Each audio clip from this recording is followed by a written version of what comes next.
So will workers' rights continue to dwindle, or will they take to the streets and demand them back? Ron Gochez is a community organizer and is in our studios in Los Angeles.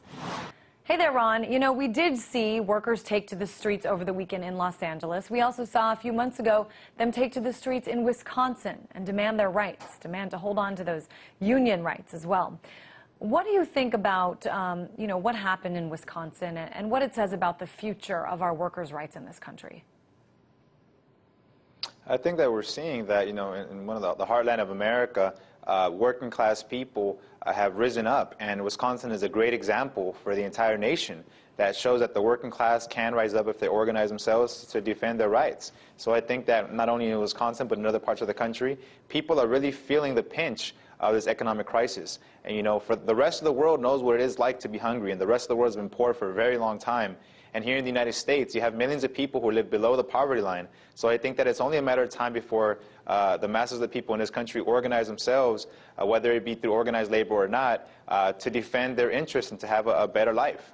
But Ron, as inspiring as it was to see what we saw in Wisconsin, and you're absolutely right, they certainly did organize, what actually came out of what happened, other than sort of bringing in awareness? What actually came out of that in terms of policy and change in this country?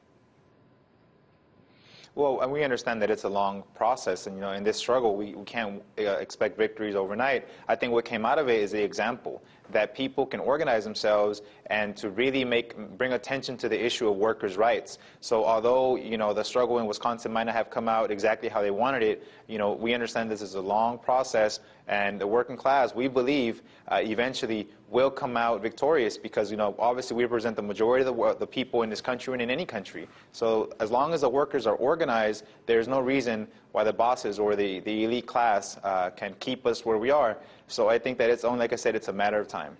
Well, Ron, we just showed this report that RT's Ramon Galindo put together, and he interviewed the guitarist for Rage Against the Machine, this is one of his big causes, Tom Morello, and he said what our country has become is a country of the corporation, by the corporation, and for the corporation, instead of the people, by the people, and for the people. What do you think about that statement? Oh, I most definitely agree. I think that, we have many corporations here who are so powerful that they're the ones who really call the shots. And, when it comes to workers' rights or immigrant rights or, President Obama may have the right intentions in mind, but we know that the people who really have the power behind them, maybe folks who we might not know their names and faces, they are extremely powerful, not only here but across the world. So I definitely agree with that statement, and I think that the decline in union membership is definitely a reflection of the power that the corporations have had over, for working class people. Well, I want to go now to a country south of the border that many in the U.S. love to hate. I'm talking about Venezuela. But just a few blocks from Capitol Hill, activists are praising a revolution that's lifted millions out of poverty and looking to replicate its success here. RT's Kaylin Ford has more, and Ron, I'll keep you with me, and we can talk more about this after the report.